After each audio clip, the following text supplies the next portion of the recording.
Sounds good. Well, we'll be right back after this break on NPR. And this is the Sunday Forum on WMNF, 88.5 Tampa, Sarasota, St. Pete. Ellis Walter, Ellis 52nd, members of the Florida State Crew. We'll be right back.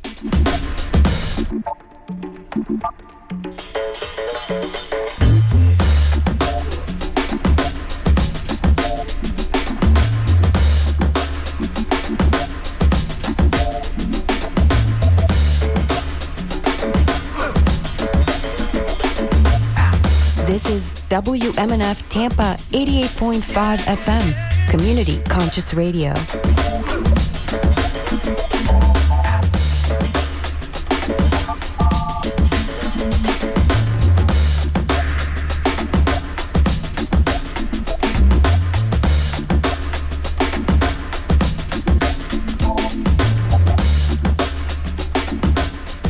Live from NPR News in Washington, I'm Giles Snyder. Authorities in Paris have begun making arrests in last weekend's theft of some of the French crown jewels from the Louvre Museum. NPR's Eleanor Beardsley reports one was apprehended last night while trying to leave the country. In a statement, the Paris prosecutor condemned the leak of information in the case, which she said had forced them to reveal facts prematurely that could compromise the investigation. The brazen daytime heist at the museum last Sunday stunned France. 4 men dressed as workmen broke into an upper floor window using a ladder on a moving truck. They made off with $100 million worth of royal jewels from the 19th century reign of Emperor Napoleon III. According to Le Parisien newspaper, the men arrested are from the Paris suburbs. One was preparing to board a flight from Charles de Gaulle Airport with some of the stolen items from the Louvre. Eleanor Beardsley, NPR News, Paris. President Trump is in Malaysia for his first stop on a week-long trip to the Indo-Pacific region. He's at the ASEAN summit where he presided over the signing of a peace deal between Cambodia and Thailand. Here's NPR's Deepa Shivaram reporting. A border dispute between Cambodia and Thailand re-erupted this summer. Dozens were killed. Along with Malaysia, President Trump helped broker a peace agreement by threatening to increase tariffs on Cambodia and Thailand. And we're so honored to be involved in that. It was so important to me. 2 great countries, but they were going at it.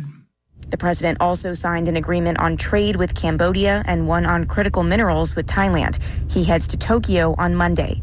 Deepa Shivaram, NPR News, Kuala Lumpur. After meeting today with top Chinese officials on the sidelines of the ASEAN summit, Treasury Secretary Scott Bessent said the two sides had reached what he called a successful framework on a trade agreement that President Trump and Chinese leader Xi Jinping will discuss when they meet later this week. The U.S. and China have been at odds over Beijing's expansion of export controls on rare earth minerals. New Jersey, along with Virginia, are the only 2 states holding gubernatorial elections this year. And as Bruce Conviser reports, in New Jersey, early voting began this week. The gubernatorial race in the Garden State is being closely watched as a window into voters' take on the first months of the second Trump administration. Democratic Congresswoman Mikey Sherrill is leading in polls, though the margin has narrowed over her Republican opponent, Jack Ciattarelli, over the past few months. Governor Phil Murphy, a Democrat, is term limited and approaching the end of his 8-year run. 2 historical trends will collide in this election. It has been 100 years since Democrats won 3 consecutive gubernatorial races in New Jersey, yet it has been more than 50 years since New Jersey voters elected a governor who belonged to the same party as the sitting U.S. president. For NPR News, I'm Bruce Conviser in Greenbrook, New Jersey. And you're listening to NPR News. Overseas now, Kurdish militants announced today that they will withdraw from Turkey as part of a peace process between Ankara and the Kurdistan Workers' Party, the PKK. Duri Buskaran reports from Istanbul. The PKK released a statement today announcing it would withdraw its militants from Turkey and move them to northern Iraq. This effort, it said, would focus on forces that might be vulnerable to, quote, possible provocations. The PKK has been negotiating a disarmament process with the Turkish government for the past 6 months. A spokesman for Turkey's ruling AK party wrote on social media today that Ankara supports the disarmament process. The PKK, which is designated as a terrorist organization by both the U.S. and Turkey, has waged an insurgency in Turkey, Syria, and Iraq since 1984. Tens of thousands of people have died in the fighting. For NPR News, I'm Deri Buskaran in Istanbul. Jamaica is being hit by heavy rain and damaging winds from Hurricane Melissa. Forecasters say Melissa is intensifying and is now a powerful Category 4 storm. The National Hurricane Center is warning that Melissa could cause catastrophic flooding and landslides in Jamaica and Haiti. Several deaths have already been reported in Haiti and the Dominican Republic due to flooding. Landfall in Jamaica expected sometime Monday night or Tuesday morning. Major League Baseball's World Series tied at a game apiece. Los Angeles Dodgers took Game 2 last night, beating the Toronto Blue Jays 5-1. Game 3 is set for tomorrow night in Los Angeles. I'm Giles Snyder, NPR News. Support for NPR comes from NPR stations. Other contributors include the Wallace Foundation, an independent, nonpartisan research foundation collaborating with grantees and partners in the arts, school leadership, and youth development. More at wallacefoundation.org. This is NPR. You're listening to WMNF Tampa, music and news. WMNF is more than just 88.5 FM. You can also find us online at WMNF.org. Check out the latest news stories, how to volunteer, future WMNF concerts, stream live or the latest episode of your favorite music shows, and more. And of course, you can always show your support by clicking on the Donate Now button. Explore your community at WMNF.org.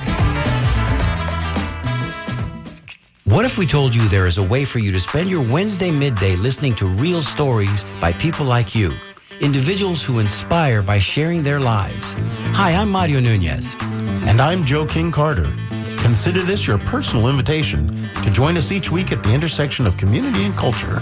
Listen in every Wednesday at noon on WMNF 88.5 or stream live from anywhere in the world at WMNF.org, where previous shows are also available. Until then, be good to each other and remember to keep the conversation going.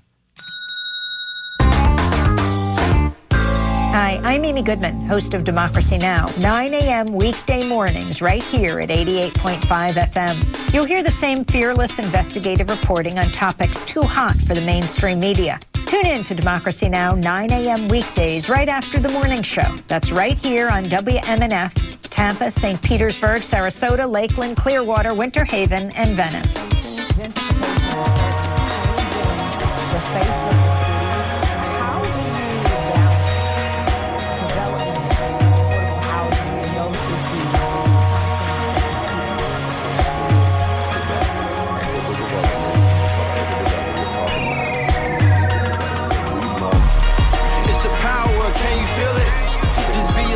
The power in you. Your shield's what you've been through, and your mind is a weapon. Put it to use. Power, power, power, power, power, power, power, power, power, power, power. Nobody can stop you. You ahead of the curve. Sit there and listen and use what you learn. I know you got pain and there's blood on the curb. Money to get, stripes to earn. I'm here to confirm it's your turn. Your own superhero in your own world. You got the power like a generator. You need to dig deeper and you can thank me later. Put paint where it ain't, but you ain't no painter. Take steps and start running on them haters. Just be yourself, that should motivate you. And what's good on the ones that hate you. Keep grinding, in due time you will climb. If you've been through it all, put it behind. You got the power, the real kind. Go ahead and shock the world right now. It's the power, can you feel it? Just be yourself, the power in you. Your shield's what you've been through, and your mind is a weapon, put it to use. Power, power, power, power, power, power, power, power, power, power, power, power. With all the money in the world, you could be broke. Life is not a game, life is not a joke. Get your childish Gambino on and stay woke. Turn the power on and go at their throat. Everybody got power, it's how they use it. Seen it the other day, boy, it ain't a movie. Raw like sushi, nighttime gloomy. Dope fiends walking around, that's spooky. Dig deep, come on, man, bring it out. You can't bring it out sitting there on the couch. Go get uncomfortable and take it there. Use your powers right now and don't play fair. Give them a lesson and pull up a chair. It's your time right now, you feel it in the air. It's your time right now, I feel it in the air. Now you feeling the power, it's all there. It's the power, can you feel it? Just be yourself, the power in you. Your shield's what you've been through, and your mind is a weapon, put it to use. Power, power, power, power, power, power, power, power, power. You are tuned to WMNF Radio 88.5 FM. This is the Sunday Forum with Walter L. Smith II, and we are talking with Erica Zenzele Hardison. She's board president of One Community Grocery Co-op. And Walter, we are also joined by Annie Miles.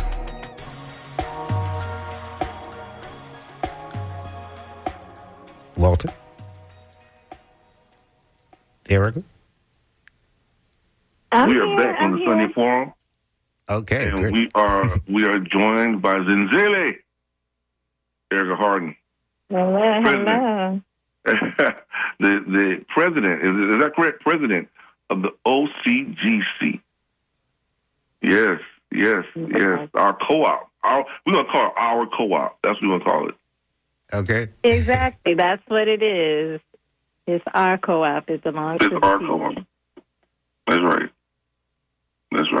So, Zenzele, we want to have you respond to the gentleman that was just on the phone just a moment ago. I think he wanted to respond to the statement. Go ahead, please. Yes. I was just really excited when he talked about basically the importing of food from other places and what is left or the import and export of food to other places and what happens to those local communities. So co-ops are really focused on that. We believe in supporting our local farmers, growers, and producers. It is so funny. All of this is coming together in one conversation because earlier in the show, you all mentioned several times the pandemic, right? And what happened during the pandemic when the supply chain and distribution was interrupted, right? Communities were left without food. Shelves were going empty. It was really hard during in the beginning of the pandemic for people to really find and understand what was going on. But what was going on is that because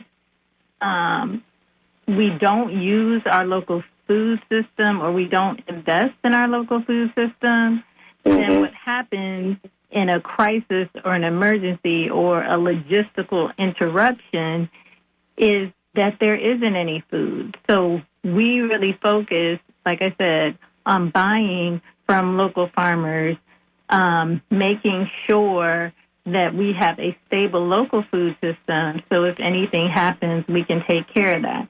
And one of the ways that we do that is we have local produce pop-ups. And our produce pop-ups is just where we are at different markets, and we have all locally grown and produced produce available. And it's a way for people it's a way for many things. So one, we're supporting our local farmers. A lot of times with big ag, those farmers are left out. The quality of the food that you are getting or the nutritional value, if you're getting food from, Maine or Michigan is coming to Florida, a lot of times it is on a truck for a long period of time or it is in a warehouse and it's being sprayed with chemicals and things like that to make it ripen and all of the things. And so we don't want that to happen, and so we support our local producers and farmers in the area. And we have a produce pop-up coming up on November 2nd. We will be and that's Sunday, November 2nd, we'll be at the 49th Street Makers and Growers Market, which is 301 49th Street South, 1301 49th Street South in St. Petersburg, Florida, at Red Feather Studios. So you can come out, get some local produce, and support a local farmer. Excuse me. The other thing, though, is like I talked about a little briefly, when we buy food that is grown here, it's not being exposed to chemicals. It doesn't have to sit in a warehouse for months or periods of time. So that food has more nutritional value, right? And is usually better for a person. It also causes us to eat more seasonally, which there's some research on that, and that can be better for people. And we're also, again, infusing that economic economy in our local area. So these are reasons why we encourage people to support not only one community grocery co-op, but local farmers and getting your food and buying things locally. Because when we spend our money outside of our community, that's a disinvestment, not only in our community, but especially when it comes to food, in our food systems and our health. Absolutely, absolutely. And you said a mouthful. That really. I did. No, that's. I get passionate about this. I hope everybody got it. Yeah. They need to hear that more. It's like you need to hear that from more than just us, right? We say it all the time, right? And so it's important for there are all types of resources right now for Black farmers, for urban farmers, for grocers, so that we can start doing this type of thing more effectively. Again, I go back to the Brooksville Research Center up in Brooksville, FAMU Farm, as we call it, the FAMU Farm. Go up there and find out about it, folks. Learn about it. Go to the classes they have up there. They're free classes. They don't charge you. They'll come out and come help you. Go check them out. Hey, listen, we have Miss Annie on the phone. Yes, we do. Yes, we do, sir. How we doing? All right. What's happening? Okay, so I am on my way to debark off the ship. I just want to say hello to our listeners. I got a lot of information to share with you guys next week. Right now, we're talking with Erica, and the information you gave is very important in regards to, the produce and the cooperation getting together. How many growers do you have right now that's participating with you guys with the farmers' food? Can you hear me, Walter? Yes. Say it again now. I was asking Ms. Erica how many people does she have right now that's participating with her in regards to the food market, the growers for the corporation. Oh, that is a great question. She's coming through every state, Walter. So proud. I'm not sure if you all can hear me. Can you hear me? Yes. Mm-hmm. We hear you. Okay. Sorry. That is such a great question, Miss Annie. We have over 160 member owners who are supporting the co-op with their membership. Our goal is to reach over 300 members by the end of this year. And eventually, when we have a brick-and-mortar store, the goal is to basically have thousands of members, because the store will be owned, like we said, by the community, with the people who shop there. And so we want to have as many people as possible. This is a community thing. It's not just a certain group of people. Now, we follow our 7 cooperative principles. We are in community with sibling co-ops around the country who have opened. So I tell people this is not a back of the napkin idea. And so if you want to join and find out more information, please go to, you can go on our social media at One Community Grocery Co-op on social media, or you can visit our website at www.ocgc.coop, and that's COOP. And we'd be happy to have some more people join. Anyone in the state of Florida can join the co-op. And like I said, we're at about a little over 160 member owners. We've been growing consistently, and we're ready. We're ready. We're following the principles. We're grounded in community, and we want people to be a part of this. This is not me and my friends thing. This is a we thing, and it's all about community. All right. This is real. It's very real. And as I saw, I think a lot about CRA.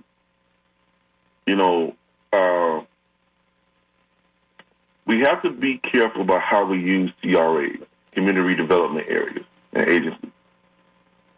And it's not the answer to everything, right? Some people would say, oh, well, yeah, we just need a CRA just to deal with some sort of blight, slum and blight that's happening in the community. Sometimes all community needs is just the people that are there, right? And the resources that are there need to be kind of fleshed out in order to be able to determine that the real resilience level of that community, right? And we need the people to show up. We need people to show up. We need people to show up. And this is a very real thing. And quite often in the black community, we don't really show up until something happens. We don't show up until something happens, and that is a very sweeping indictment of our community in terms of how we react to things or how we respond to things. We have to do better with that, right? And I think we're getting there. But we gotta hurry up. we need to hurry up and get on in it, right? Because when I look more and more at what's happening in this regime, not this administration, but this regime, it's going to be more critical for us to function in a way that we're depending on ourselves. Exactly. Well, also, I want to say, even since I've been on this trip, I talked about, what we do for the community radio, for the Sunday Forum, and how we try to get our community together, have them kind of understand the importance of them participating on what's going on in their neighborhoods and the importance of independence and having their own. Let me tell you, I met with a lot of people from different states, and they're going through those same issues, So like I always say on the show, it's never specifically about your own personal geographical area. What's happening right now, as you say, with this regime, is affecting all of us. It's affecting all of us. I actually reached out to quite a few of the artists that was performing, on the Tom Jones and Sanford Boys, and got some feedback from them, and that's what I'm going to share with you guys next Sunday. But it is so important that we realize we need to come together. It's so many times that the word legacy was mentioned on this trip. It's so many times that this is to promote the HBCUs, okay? And I came for that reason. However, I never attended the HBCU, but I support it because we do need it in our community. But just to see that we're still doing something, that individuals are still participating. Even though 3,000 people on the vote, let's be clear, okay? Let's be clear. And, it was just awesome. There's no fights or anything broke out because we got a whole bunch of black people together. We still did what we had to do. So I want to share that with our listeners so that they can understand the importance of it. That's why I said, Ms. Erica, what you're doing is awesome. And Mabili told me what your name means, and I think that's awesome as well. I think that is absolutely wonderful. So I agree with you, Walter. It is so much, not so much what this regime is doing, but what we need to do. Remember, we've been victimized, but we don't have to always play victim. So I want to say before I get stuck in the elevator. All right.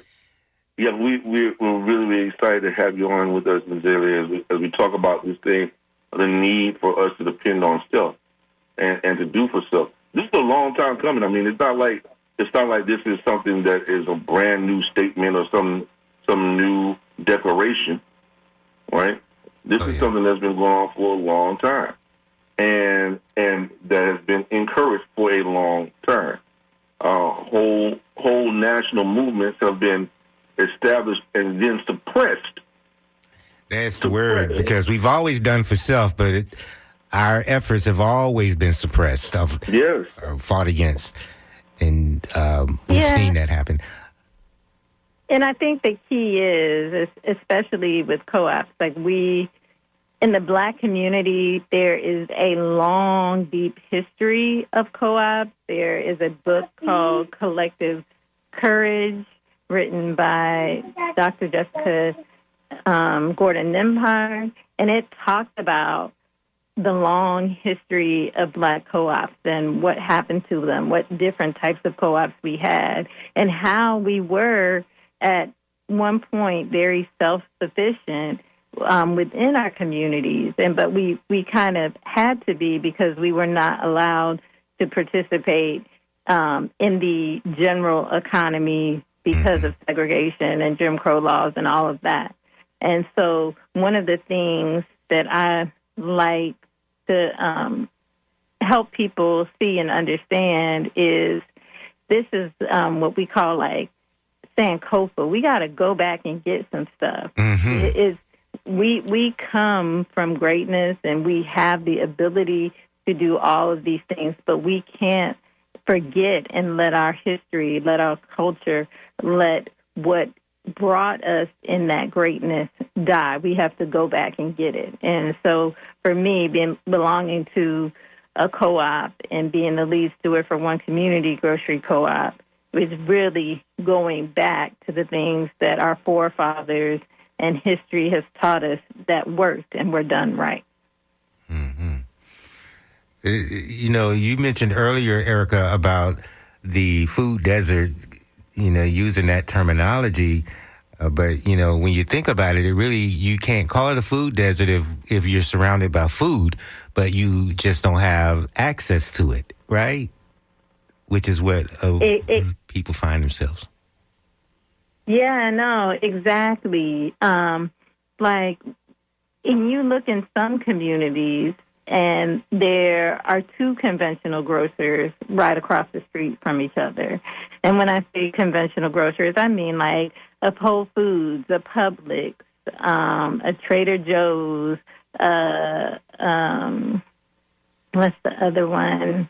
A Fresh Market, a Sprouts, and things like that. Sometimes you go and they're literally blocks, if not across the street from one another. But for other communities, that's not the case. And a part of that is the disinvestment. And at one community grocery co-op, we know that there is money in our community. But it is being siphoned out of our communities, and we are actually working with an app called the YAMS, YAMS app, and that app helps us to get the data, because we're in a data-driven society, right? You can't prove it unless you have the data. And so a lot of times people say, well, you know, the community doesn't have any money, right? But this app enables community members to scan their receipts, and we are specifically speaking of grocery store receipts since we are a food co-op. And they're able to scan their receipts and see where they're spending their money, number one. Like, personally, they're able to go through and it categorizes them.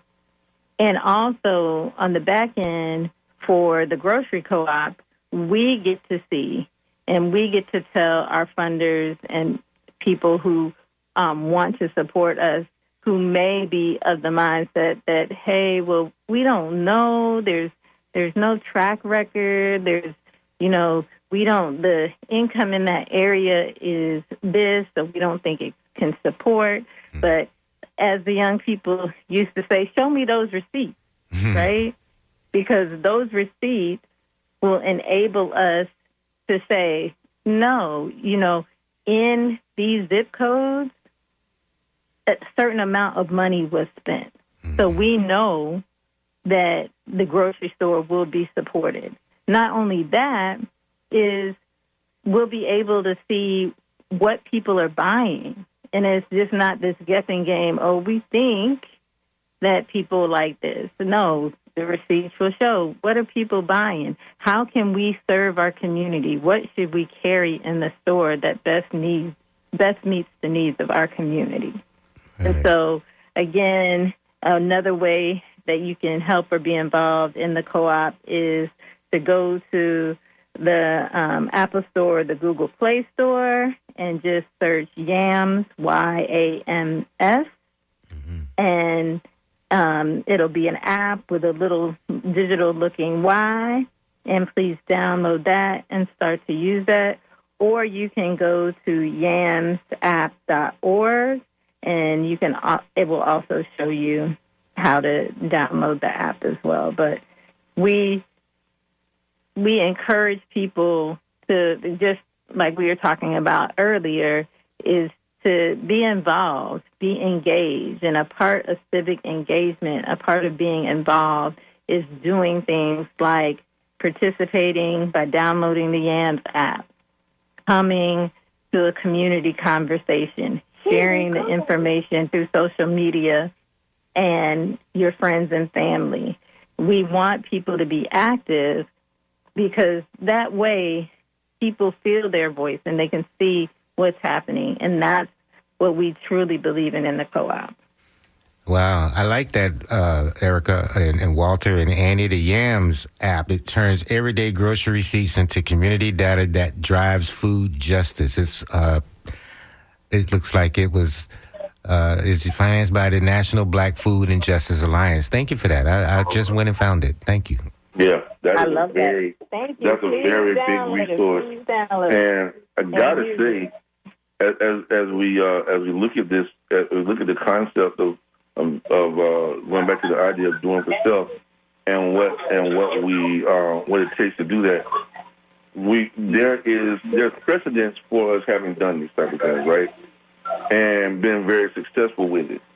And with that, we have to consider the fact that we've got to protect ourselves when it comes to these types of things. We look at Marcus Garvey.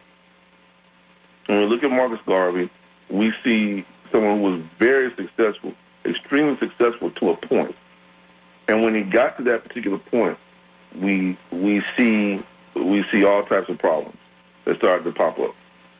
And that usually happens whenever you see one of us do something that is that's very, very successful, right? And so we have to make sure that we're protecting our resources and protecting, and those resources include people. Resources are not just things, they are people. And I think that, we have to protect people like Zenzele, right? Protect what they're doing, protect them, and protect other organizations and people doing the same type of thing. This is for our community.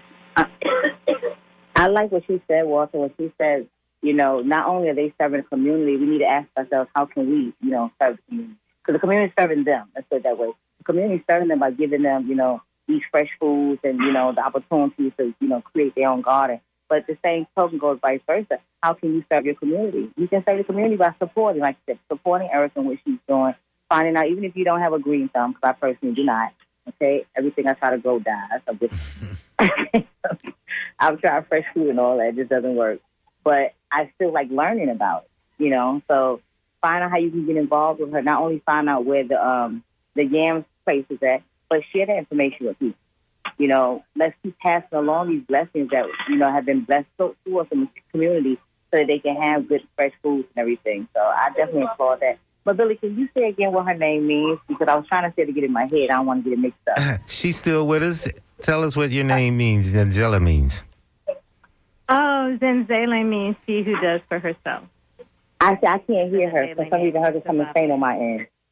Oh, she who does for herself. She who does for herself. I love that. I absolutely love that. And that's definitely something you need to continue to spread with everybody so they can understand, the importance of that. Because even though you're doing for yourself, you're also doing for others. And this is something that our ancestors did for us, and we need to continue to pay it forward. I'm going to always push that mindset. So I may drop off, guys, because I am about to get on the elevator. But it was a pleasure meeting with you, Ms. Erica, and I will definitely hope to get to meet you in person and find out more about what you're doing and hopefully see what I can do to contribute to it as well. Walter Mobility, I love y'all. I will see y'all when I get back. New Orleans is pouring down in rain. I'm not happy about that. Oh, man. Pouring down rain. I'm not happy about it. Well, I'll talk to you guys soon. I'm about to jump on the elevator. We'll be happy when you get back. You too, Ms. Annie. So will I. Miss Annie. Hey. On a fantastic voice. All right. All right. So listen, we have had one heck of a conversation. And one of the things, another thing I want to bring up in the midst of this conversation is the importance, as we always talk about the African Union. We always talk about that for a reason. Folks might roll their eyes. Here goes Smith again, talking about the African Union. Well, there's a reason why I talk about the African Union.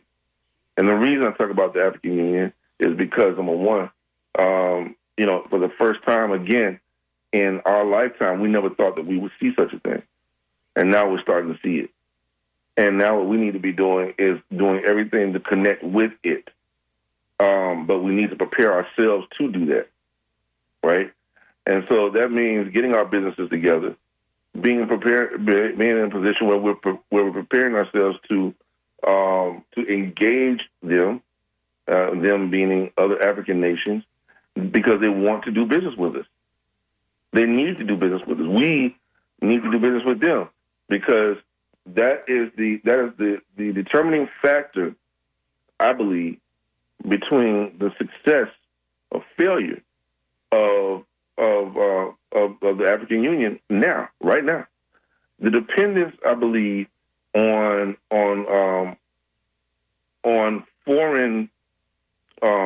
foreign colonial powers is the very thing that has left them in a hole.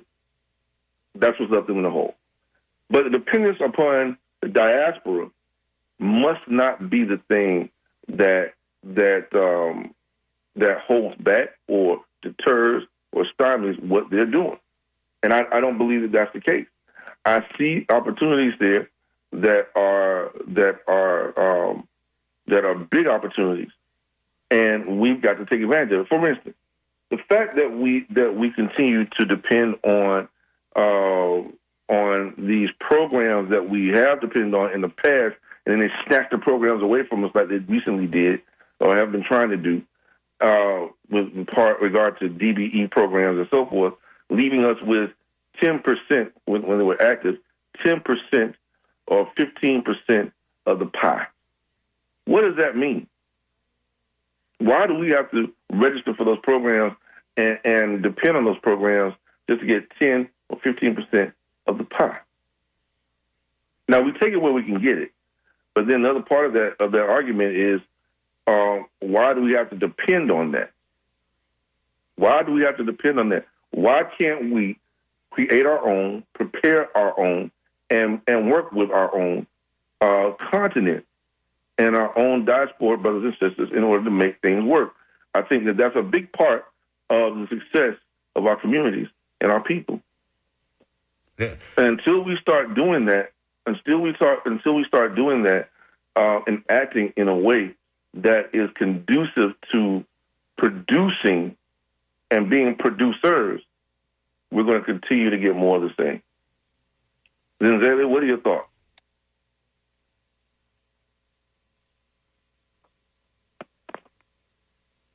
Still with us, Erica? Yes, I'm still here. Sorry. Okay.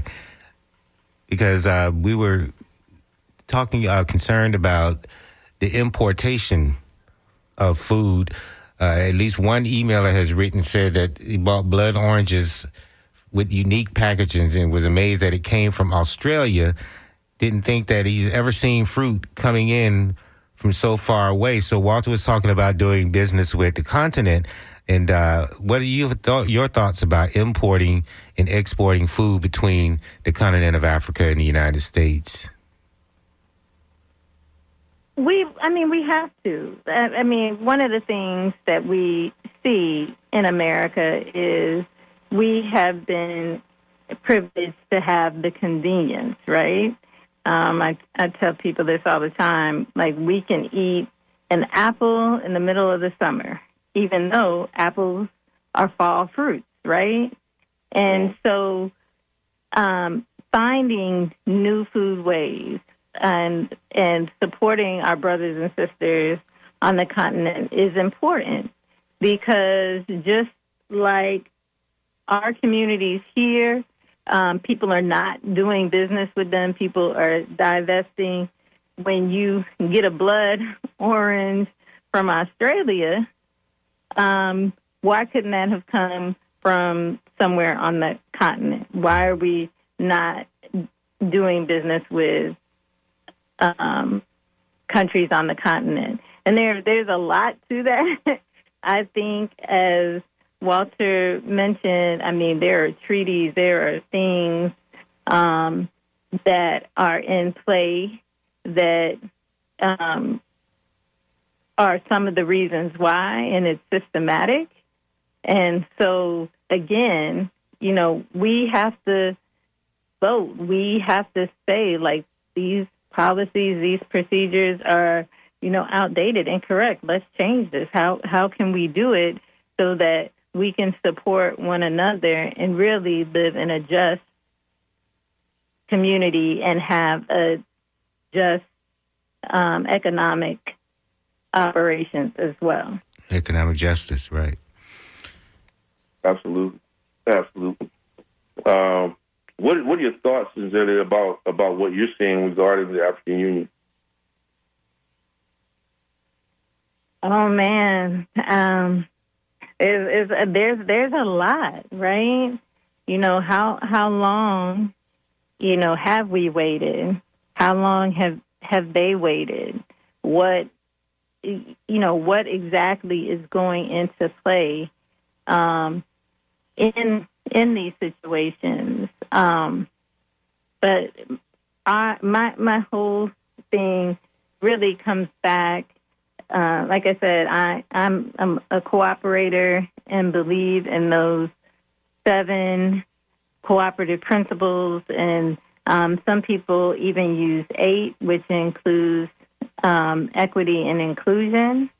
And so I really believe that as long as we stand on principle, as long as we really focus on the truth and what is beneficial to all and not just beneficial to some, we will be okay. And for, you know, centuries, Africa and the African diaspora has really been left out of things. And with, you know, we call it Principle 5, with education, information, and training, you know, that is not becoming the case. And now with, you know, Auntie Google and all of these things that the quote-unquote civilized world has developed, we're learning more, we're connecting more, and we're seeing what is happening. And so I really feel like this is an age that has been waiting to come for a long time. And we have to deal with it in a just and right way, in a principled matter, and really look at who benefits from all the things that are happening or not happening. Yeah. Walter, Erica has given us a lot of time, but we have one more caller. If you got time, Erica, you can field it. Let's take it. Let's do it. Yeah, for sure. All right, caller, what's your name? Where you calling from? Hello? Hi. Hello? Welcome to the Sunday Forum. Hello? We hear you. We hear you. Go ahead. Oh, okay. Hey, how you doing? Hey, listen, I've been listening to this conversation. It's very interesting that this conversation is interesting because we stumbled across this piece of work when it deals with food supply. And I'll just say this, to understand it, we are in what we call an administrative civil war in which food is being weaponized in around this country, and to starve people to populations and limit the supply of food that's being processed. Now, when you look at it, let me go this way. When you look at this, and when the government, we have lent large money or given large money to Argentina for the cattle growers and those sort of things. And even the cattle farmers hate that. Couldn't believe. Let me finish. I mean, for the cattle farmers and stuff. Even the Argentine government was very, very confused. I mean, it was like, wow, this is what a gift. At the same time, the Beef Cattle Association people were very upset. And remember, just yesterday, there was a gentleman, he's black, who was a beef cattle grower, who said he's been in there 4 generations and stuff, is talking about the effects of these policies that take place. And there's one other interesting, too, that what people don't understand is that J.D. Vance himself, check out this company called Acre Trade. And while they are developing policies that literally put farmers out of business and stuff, there is a company by J.D. Vance called Acre Trade. And guess what they do? They buy up prime, pristine farmland from the very same farmers they starve. And so we see this as a part. This is part of Trump. It's a long game plan that we got here. So we can say we're going to depend upon our farmers, but what we do is we put these farmers out of business, and then they buy up the property. So while we have our cooperatives and co-ops, there is really not enough land left. Eventually, there will not be enough land left to sustain co-ops because they've all been bought up and traded by companies like Ace Traders that, and there are several of them that are owned by large government companies, Acre Traders, they call them ACRTAR. J.D. Vance funded Acre Trader. Here's why that matters. And it's in if you pull up this article, it says this is about farmlandgrab.org, the global rush for farmland and people's struggle against it. Yeah, I see that. We see this happening. So this is all again and what the young lady said, hey, we need to start working about getting together and cooperative stuff, and that worked. However, the question one must ask is, well, we've done that in the past. Why has it been sustained? Because the system has always found a way in order to stifle the progress of black folk. Anything we do has been interfered with and disrupted. If we go into any type of business, it's happened, and I'll leave it a little bit. Anyway, there has been a crew that comes around 10 years, 5 years, 30 years later, Federalist Society or whatever, that have developed policy to stifle the progress of black folk. And let me say something about food deserts, because I think that's a misnomer. My wife grew up in Cheers, Florida, okay? In Cheers in Capitola, Florida. And her father, their family, didn't know what the hell a grocery store was because they grew everything. And the people around there grew everything. They slaughtered their hogs, they had their chickens, their quail, everything. He said, why would I go and his attitude was, Russ's attitude was, why would I go and eat that filth from Win Dixie? Win, get the heck out of here. I grow my own food. He had a tractor. He grinds sugar cane and then turned that into syrup, stored it, and then sold it to people up north and that sort of thing. But that type of sustainability in which our communities have worked in cooperatives have been undermined by these various land policies that have manipulated us out of wealth. In other words, generational wealth and those sort of things. And we find ourselves in a situation. This lady's doing a commendable job, But we're up against a mighty force that we must, again, fight back, and understand the fight. And when you mention Africa, for example, there's a policy, a thing that's coming up on November the 10th and 11th. I don't know what it is. It's a conference on land policy in Africa. It's in Addis Ababa, Ethiopia. Is by United Nations Conference Center, November 10th to the 13th.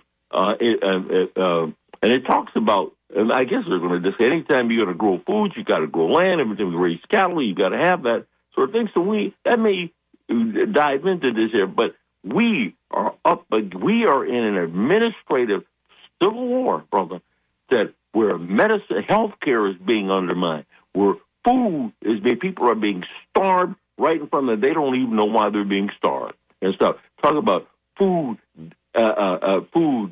desert. And look at what's happening. The food prices are going slowly climbing up every day. You go in to buy a can of soup, which was 89 cents. Now it's $2.19 at Publix.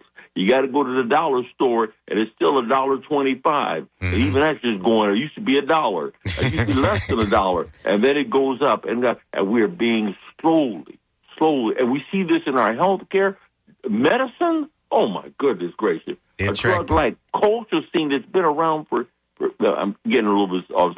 It's been around for thousands of years. This things cost pennies. Now it's like $800-900 bucks, whatever it is, but whatever that amount. But then we've driven that price up. Now it's traded by the big boy, and look where it's going. Look where these things are. These land trade companies are operating in the stock market, in the commodity market. It's few, and then when you add the billions of dollars that they have given to these landowners, we must pay. We are in an administrative, brother, civil war here, and let me not be a joke about this. And what this lady is articulating is exactly the dilemma that we find ourselves in. And with that, I'll hold my peace because I don't want to start preaching again and asking for an offering. All right. Thank you for that. You can go ahead and preach, brother, and ask for the offering. Oh, my goodness. It's our time, talent, and treasure and tithes. And I tell people this, and we talk about this. Oh, my bad. Call back. Here's something that we need to understand, too. You still there? Okay. To when we say we cannot find ourselves living in what we call a hyper reality, where we say, well, we used to have this, so we can whatever, and the Sankofa bird will come, and that's good. We must fight. We are in a fight, all of us. I'm talking white and black folks who they think nobody's immune to this one, but people, we're being literally in a long-term starved and pitted against each other. And hello? Yeah. And you're there. You're back. That's Erica, right? Yeah. I'm sorry about that. Go ahead. Erica, I'm sorry. It looks like we got disconnected. But I was just saying, like, in terms of what the brother was saying before, yes, there are these systemic problems. And the way to combat those systemic problems are really to use our civic engagement powers, right? And at the same time, like he was saying, like, I know where Cheers, Florida is, and I'm so proud that your wife is there, and she had the privilege of growing up and eating food from the land. Hold on a second. Bill, what's that sound? Can we get that? I think it's a little bit of feedback from the phone, but hopefully we'll make it through. Okay, hopefully. But I was just saying that, I was so happy to hear the brother talk about Cheers, Florida. I actually know where it is. Oh, I'm not sure what's going on. Let me try to move. Is this better? Let's hope so. We'll just muddle through it. Yeah, I don't think that's me because I moved and I'm still experiencing it.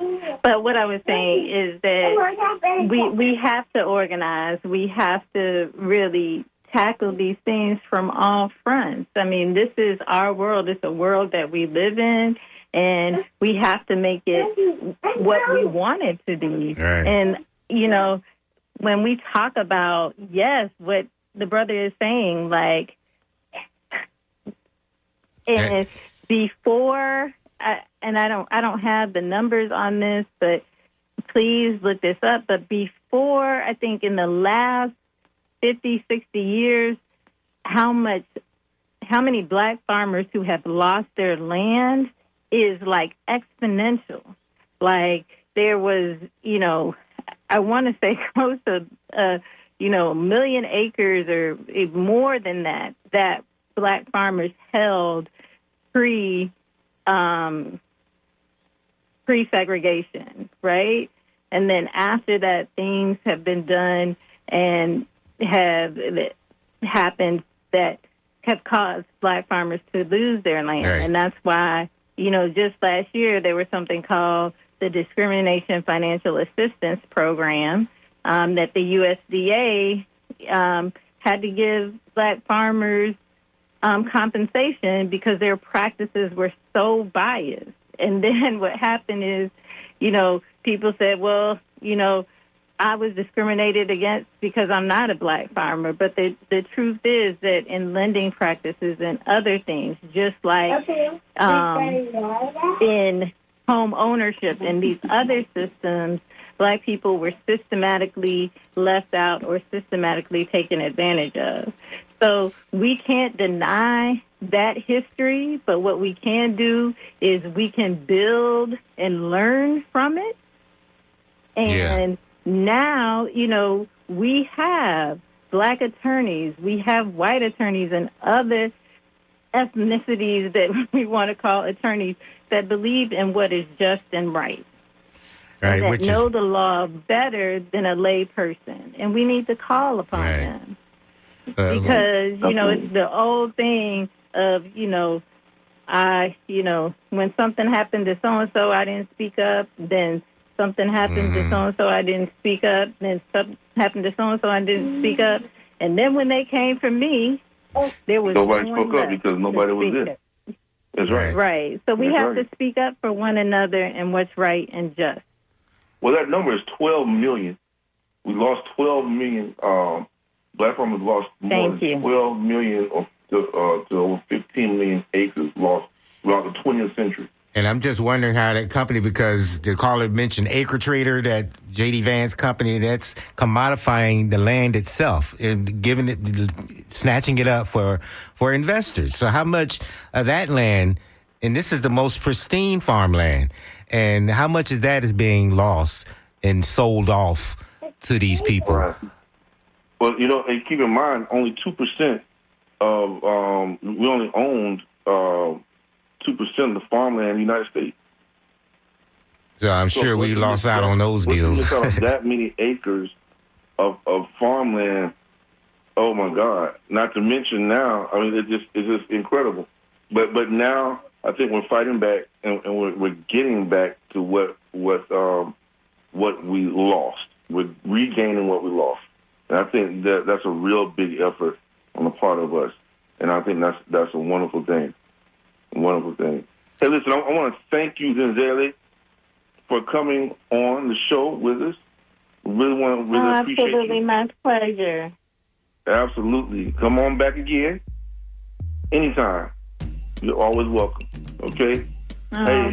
Thank you. And if I could just say one thing, because while all of this conversation has been wonderful, the thing that I want people to really leave here with is that in Tampa on Tuesday the 28th, we have the power to really make some change. So please go out to the polls, bring your friends and family, and vote. And if you need some information before, please see us and come to our community conversation so you can see what is really at stake.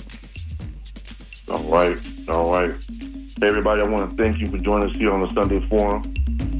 This has been Walter L. Smith II, along with the members of the Fourth Estate crew, my man Mabili, and the ones and twos, as usual, Miss Annie, coming back from the Fantastic Voyage crew. with my frat brother and friend, Tom Joyner. And we want to say to everybody, as always, from my voice to the radio waves, to the hearts and minds of the people, we love you. There's not a thing you can do about it here on the Sunday Forum. This is WMNF 88.5 Tampa. And up next is the post-Martin Hootenanny. Yes, here on WMNF Tampa. Thank you, Erica.